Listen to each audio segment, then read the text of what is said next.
Okay, so this continuation of the work. So we remove the timing chamber cover so that change the timing. Um, the auxiliary belt roller is okay, no wobble. So and before I started the engine, I was watching it as the engine was rotating. I looked at the timing belt. No, the auxiliary belt, it wasn't wobbling. So I'll leave the tensioner. I'll leave the auxiliary belt tensioner.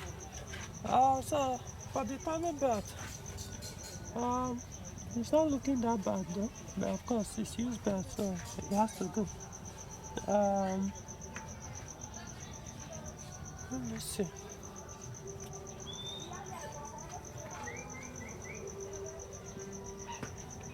Okay. I was thinking maybe the camshaft I say is leaking. Yes. I think the oil stain I'm seeing is probably from the cylinder head cover. Yeah. I think it's from here. This one here is getting to that place. I didn't see any oil stain here. Let me look at the camshaft on the C side. This side is also dry. So,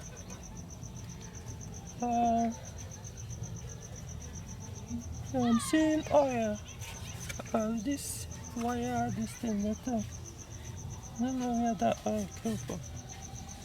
I assume it's not from here.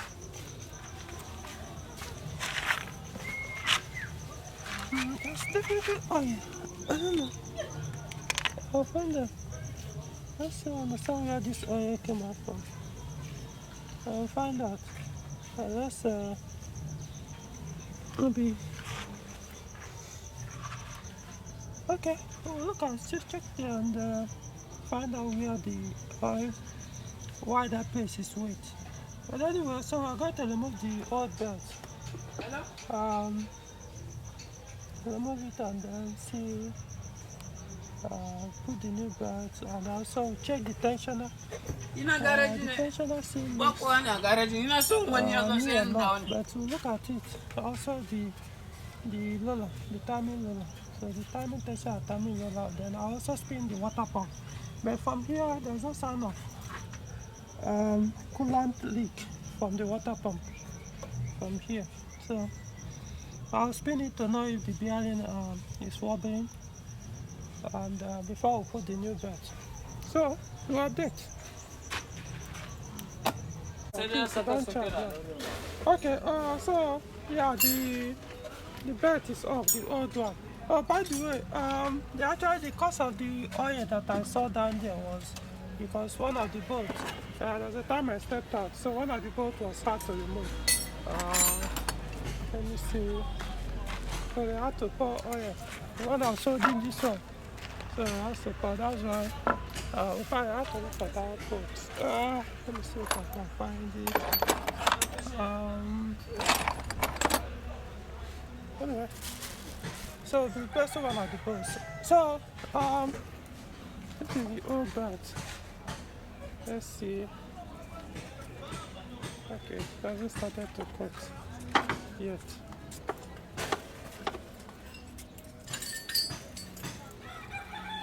Not started to cut yet. Anyway, so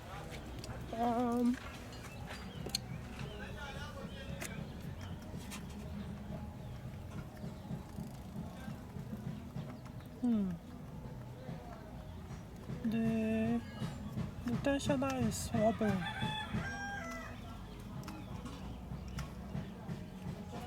Water pump is okay. No, not the tensioner. I meant the roller.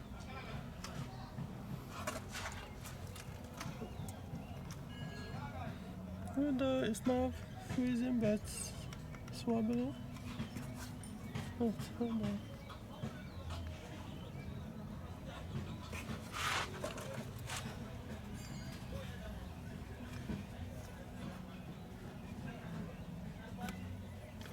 think I'll bring it out and look at it very well. But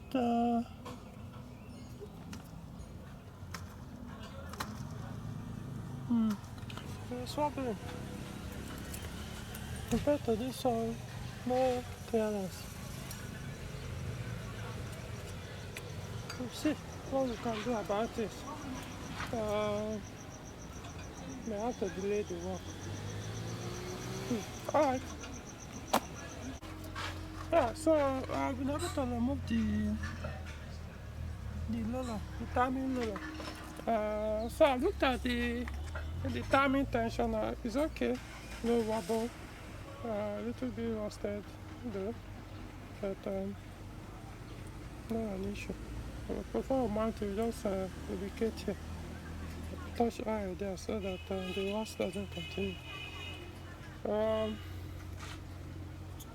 The springs are actually rusted.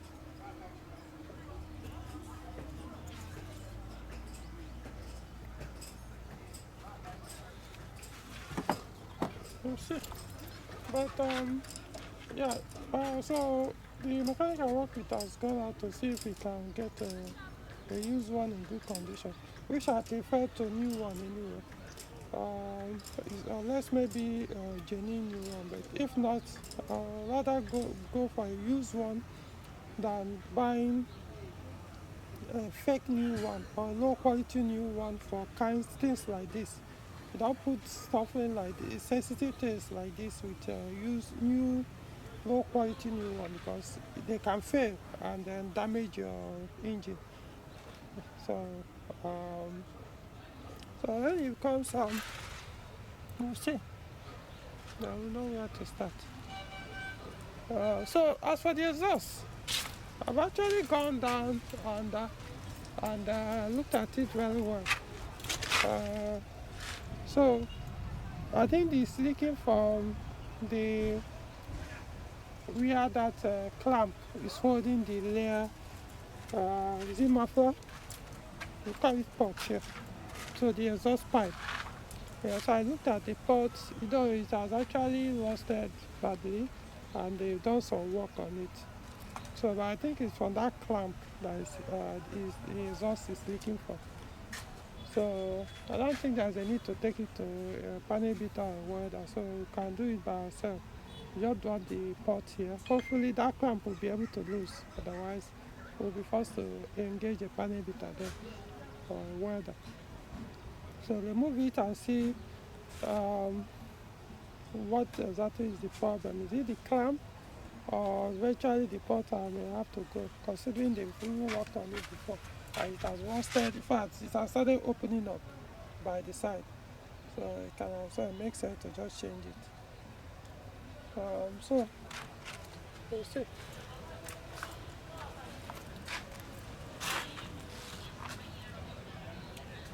And we've also installed the thermostat. So what will happen is when we start the engine, we put a used thermostat.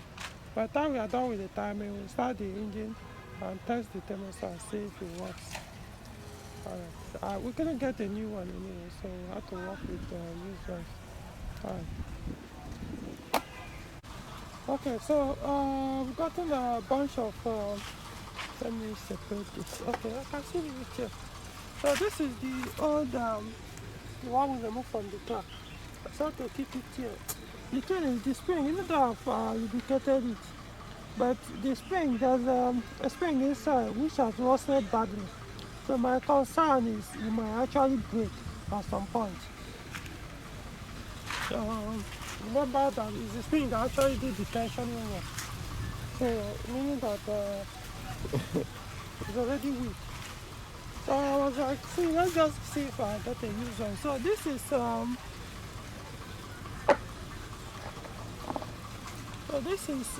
set different. If I'm going to use this model, it means you have to be with this one. This is the roller for this tensioner. So this tensioner is also used, but please look at the spring. I don't know if you guys can see it.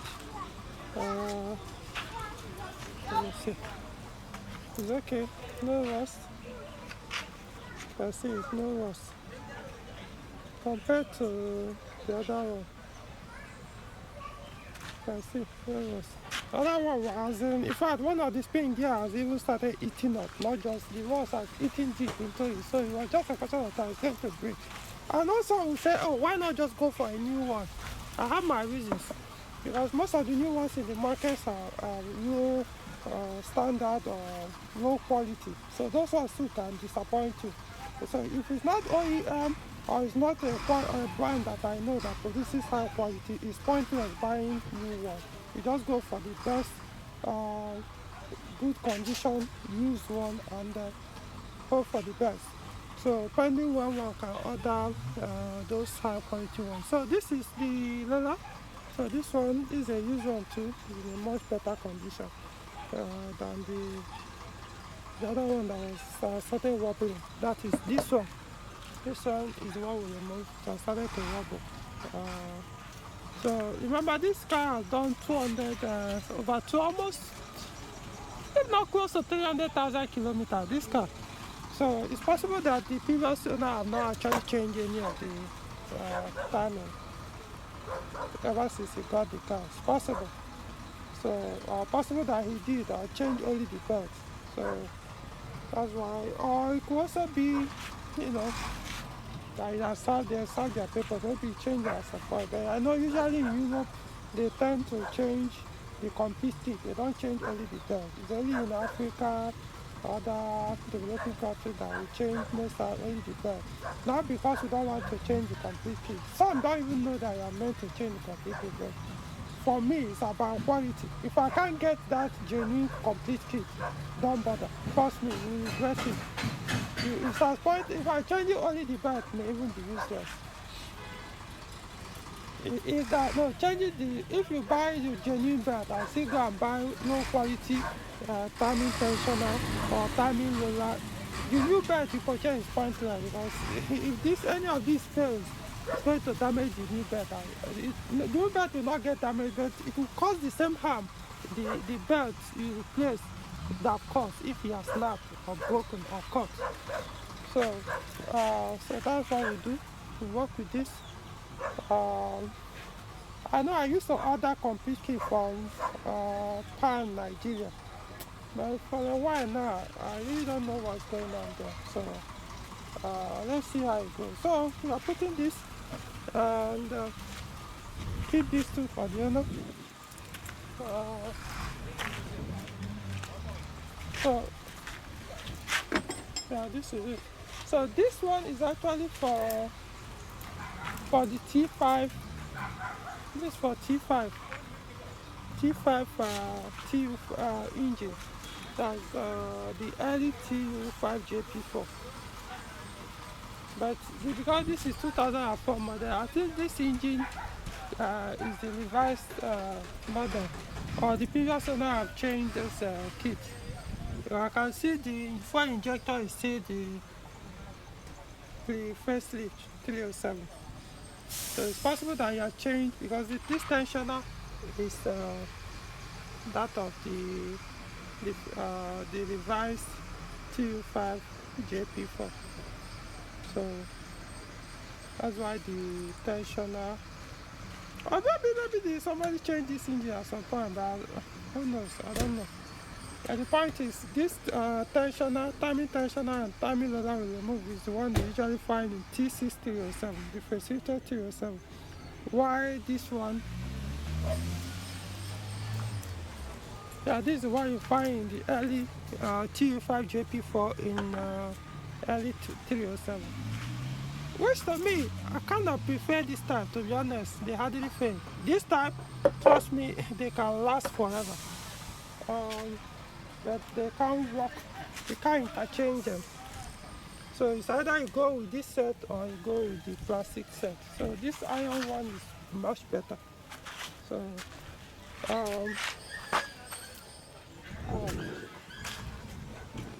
so we'll clean up these ones before we mount them and put the new belts.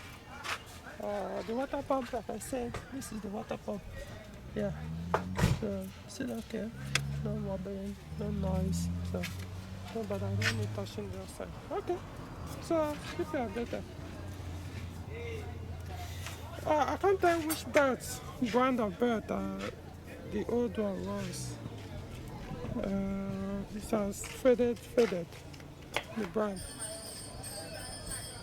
But I don't think this is the bird the car was sold it for brand new. Because if it was, it would have shown on the body. It would have started cracking. But it hasn't. So it means that I think they changed it at some point. Okay. So, yeah, this is the new bird. Took it later, we'll put there's that sticker there. This is it. 134 teeth. Deco, made in Italy. I prefer Deco birds. Alright, so we could start and we'll update. So you can see the new belt has gone in, new timing belt. So with the used blower and the tensioner, so they've all gone in, and we rotated the engine. So yeah, you can see it's better now. So we're going to cover it now and then put the new auxiliary belt. Then we'll close this chapter from this side. We are done with the belts for the timing and the auxiliary belt side. Then we'll test the alternator, not the alternator, thermostat, and see what happens. Alright. So we started closing the timing chamber. So this is the auxiliary belt. This is the old one, Conti Tech. This is I don't know about this one. So this is the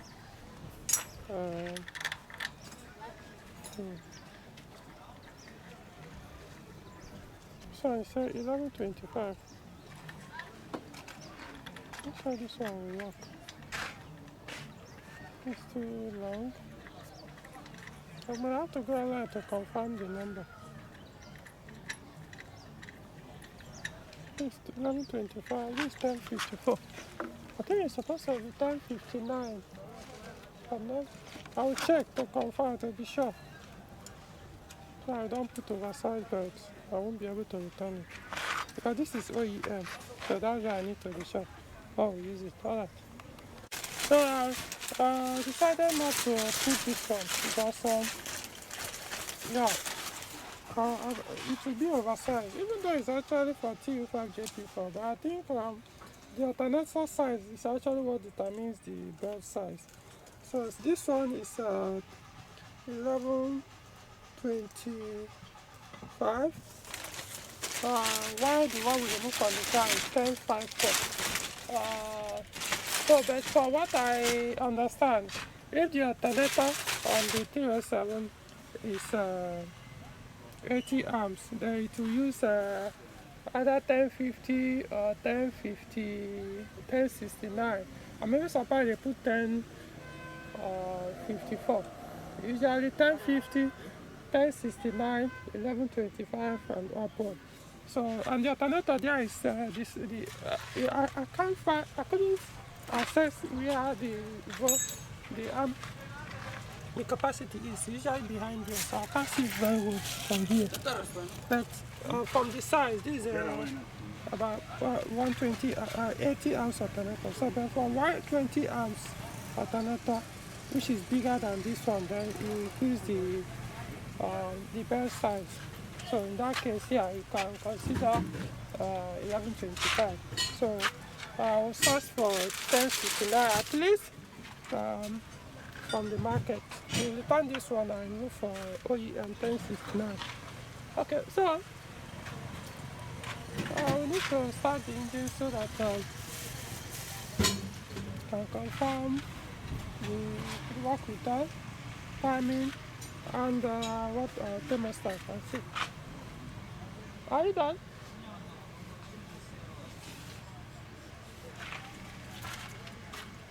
Are you?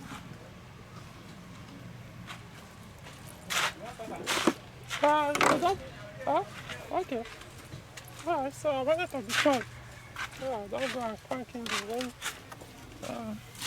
You probably forgot something in the engine.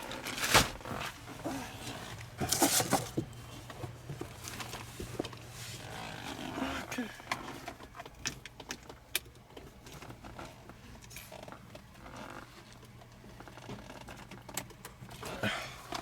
I think I will most likely may have to service the fuel injectors. And later I'll look at the spark plug. Let me even see what's going on there to see if it's a good one. Because I notice at coasters sometimes the engine doesn't, it idles roughly for a while. Alright, let's see.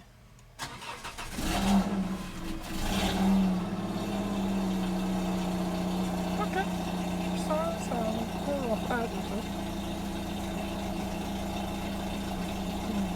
I can feel it a little. Yeah, the car is shaking. So I think we need to, it's not the exhaust. I can see the car is shaking. Yeah, it's for idling. So eventually we'll look at the spark plug, service the fuel injector. So we may end up changing the spark plug. That's it, really I think it's inside.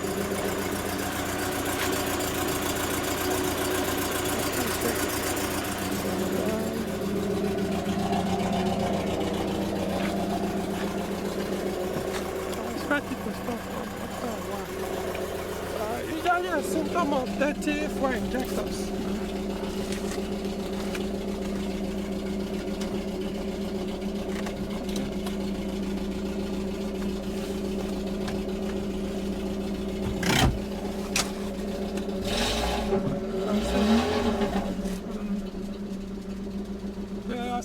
Accelerates fine, but at low RP, at idle, you can see the car is shaking. Don't know if you guys can see it's shaking. So yeah, we'll have to remove the fuel injector, service it, and then remove this the spark plug too. Look at that.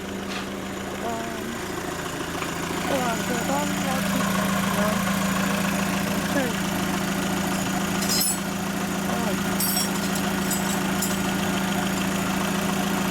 So wait until the temperature comes up and I'll set the thermostat. Remember, the thermostat at a point, by the time it gets to 90 degrees Celsius, the two hoses, the upper and the lower hose are meant to be on.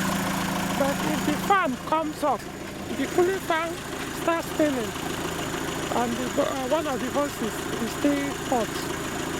No, one of the hoses is still cold. That means few things can be the cause. Number one, there is air in the system.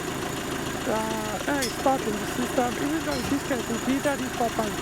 Number two, it could also be that your water pump has failed. In this case, water pump has been working well, so that one is that. Number three, it could be that your radiator is blocked. So if it's blocked, it will not allow transfer of fluid from the engine to the radiator, from the radiator to the engine.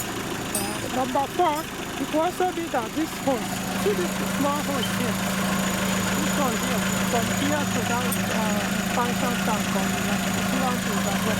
If this one blocks, it can block actually. If it blocks, it can cause that same problem. The radiator, one of the hoses will stay cool, one will stay hot. You can cut it as well, and the other will stay cold. Another thing that can also be is that your thermostat is called stereo, so it stays cool, doesn't open. So these are some of the things that you check when you start having that kind of, you do that kind of test and you found that one of your hoses, radiator hoses is cold, even though your car is overheating or something, or the temperature gauge are cutting where both hoses are meant to be hot. So don't always automatically assume that the cause will be your radiator. No, it will be any other thing.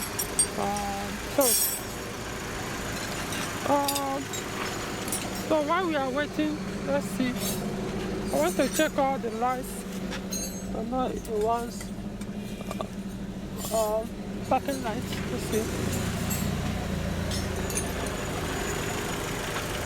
Okay. This one is okay. Oh, this one is okay. So I'm going to watch this headline like I mentioned earlier. So let me on the floor lights actually. Okay. Let me see what's going on. Okay. Yes, I'm working. Let's see the full light.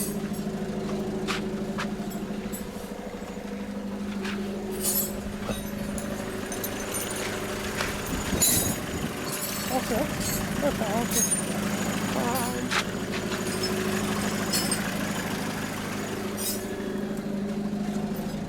Oh, that's my agenda. Okay, so yeah, parking light here is not working. This one is working. So let me press the brake.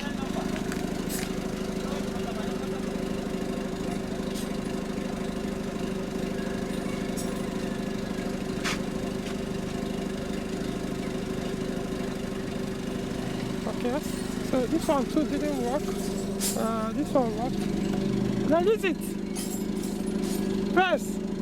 So none of the brake lights and the rear lights work, except one. This is your tricycle. Do put in reverse, make I see. So reverse is only one that is supposed to work at the time. Release. Put it. Okay, so it's okay. The reverse is working. Yeah, it's okay. So this one is not supposed to work. Only one of the reverse lights is meant to work for 307. So in that case, I would say almost all the lights here. Okay, let me check the signal light. Okay, please, something is working here. Yeah, this one is working.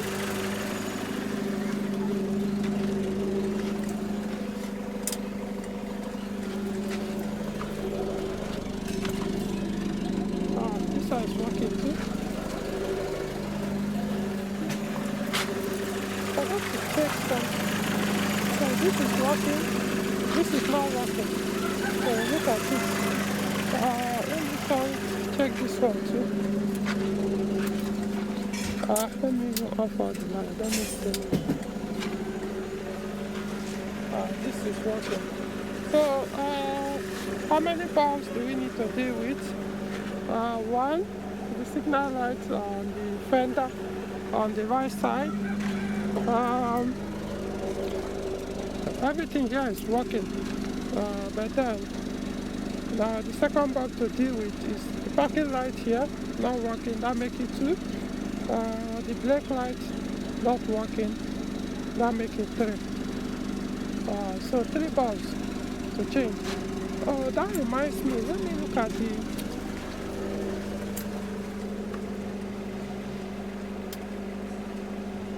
Let's see whether this one works.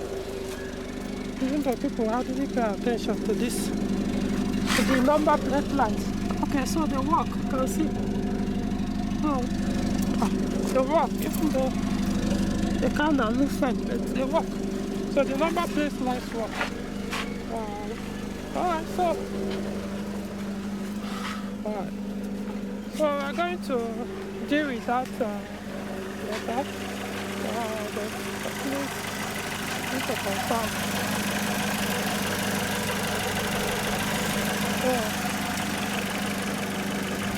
Okay, so as soon as I conclude the test on the thermostat, I'll let you guys know. Okay. Yeah, something I just did now, just mark the initial point. Just mark it, make it, so that just to secure it.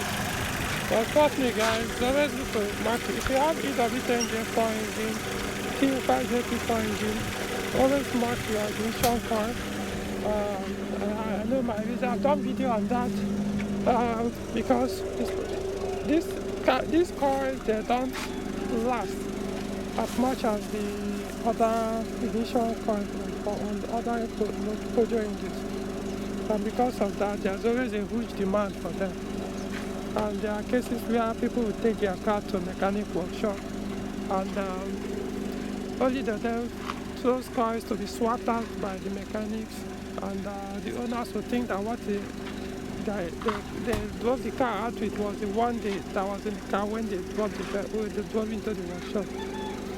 Just because it could start and run the engine at that moment doesn't mean it's still your car. It's possible that one is faulty, but it works intermittently. So always mark it so that do it pronounced so that it will discourage the person from swapping it.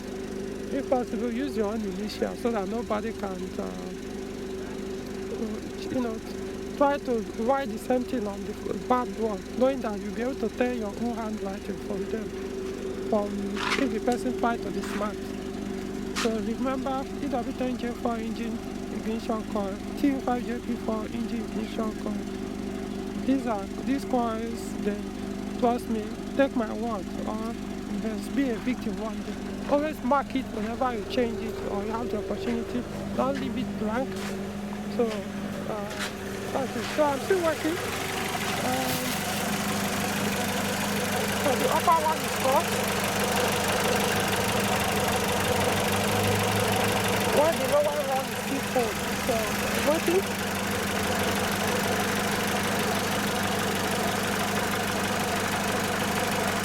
Okay, that's the comfort. Yeah, the lower one has started becoming gradually hot. But it's not like warm, so the thermostat works. Temperature gauge, you can see at 90 degrees Celsius. So wait till the fan comes up at low speed. So the cycle is completed. So this model, the fan starts at almost 100 degrees Celsius. You can see the temperature gauge. So that's where the fan starts spinning. You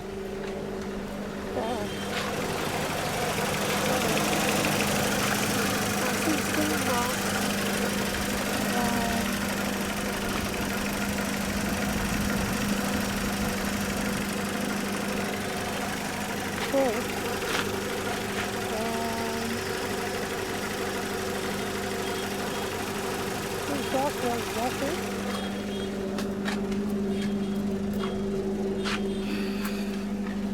So 307, most of them, that's how they behave. You can see it has come back to 90 degrees Celsius. So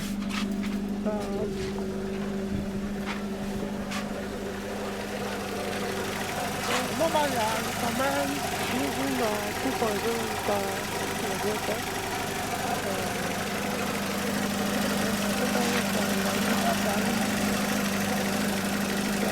Also, actually, this one was made from cold diesel.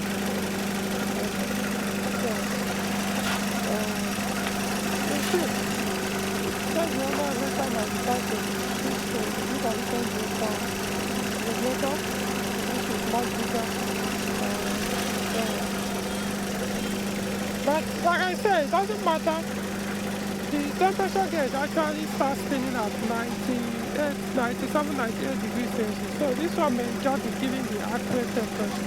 So it's something I'll need to confirm with my system. So let me even see it. Let me try it. So this one is not that that shows the accurate temperature. I think it's a software stuff. Let me show you. As you can see, coolant temperature. You can see here 21 degrees Celsius, even though the temperature gauge is saying otherwise. But you can see the fan is inactive. I think it comes active at 22 degrees Celsius.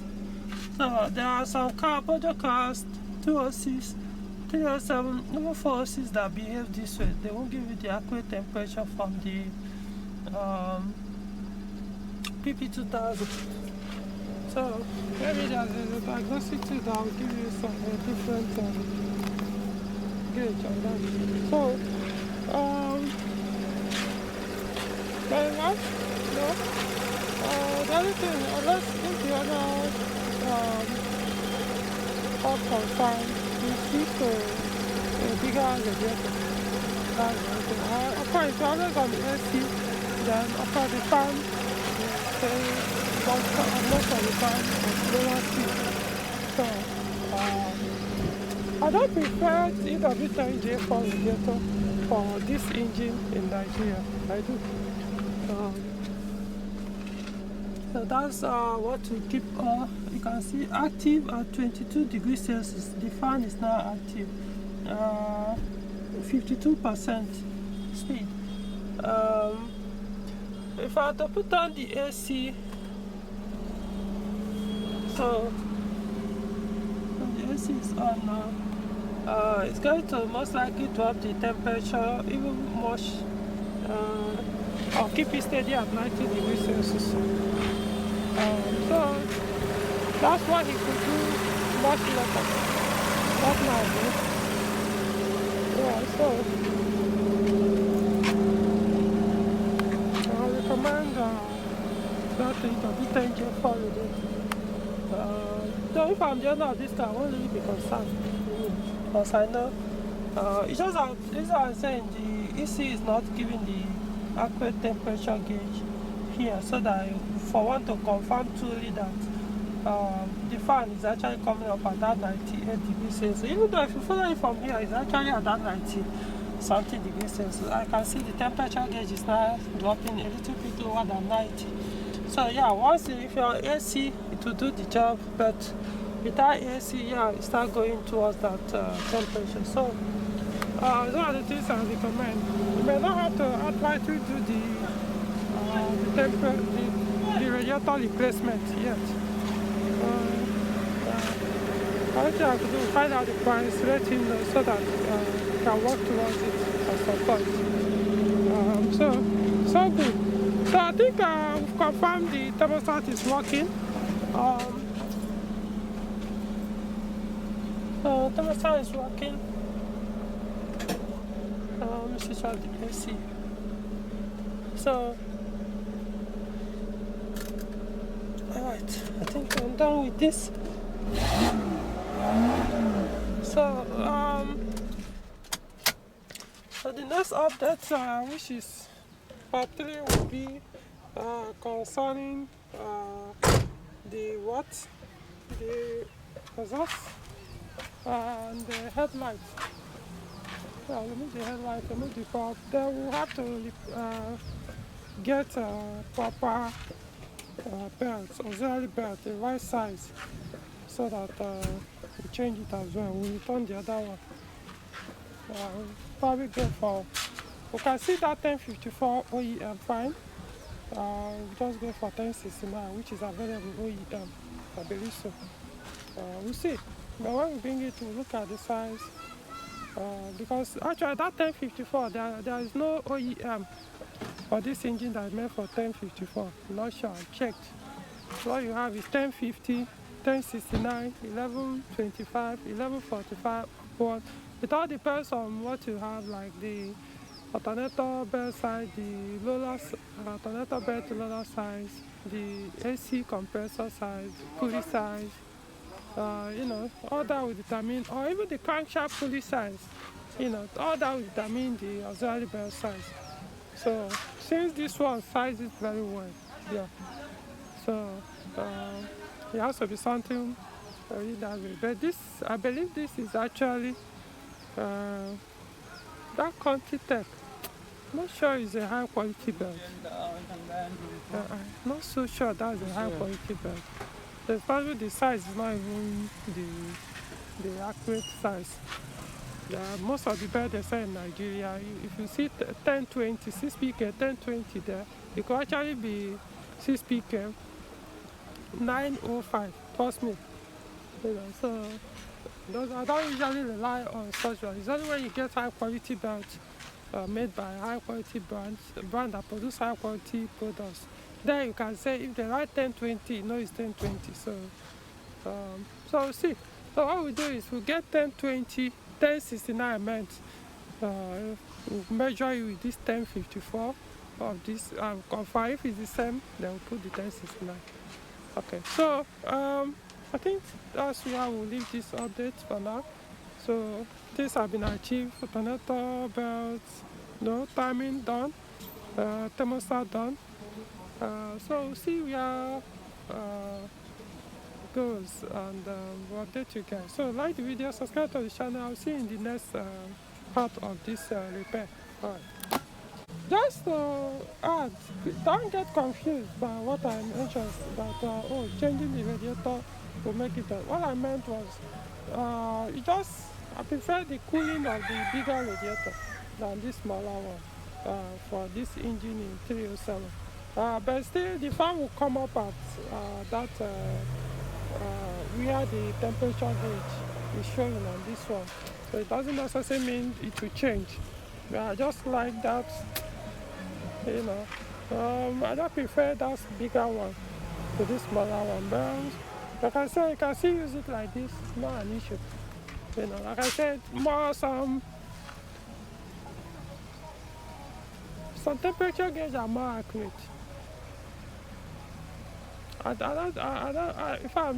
It says the calibration is from the BSI unit or engine ECU, not necessarily the temperature gauge. So they are more accurate. They show you exactly what it shows, because even the one that comes, the fan starts spinning while the temperature gauge is showing 90 degrees Celsius is actually wrong, because actually the fan starts spinning around 100 degrees Celsius. So this one is actually being accurate in blue. Alright, so I just want to point that out before some people will start to say, oh, I'm contradicting myself. Yeah, because I know I've done videos where I tell people, don't bother replacing don't freak out if you see your temperature gauge hitting to 100 degrees Celsius before your fan comes up, if you drive a 307. So even 206, some of them behave that way as well. So this one is just one of them. But if you are not too comfortable with that, you can get a bigger radiator and have peace of mind. But like I said, it's not an issue to me. That's how they design the system. Alright.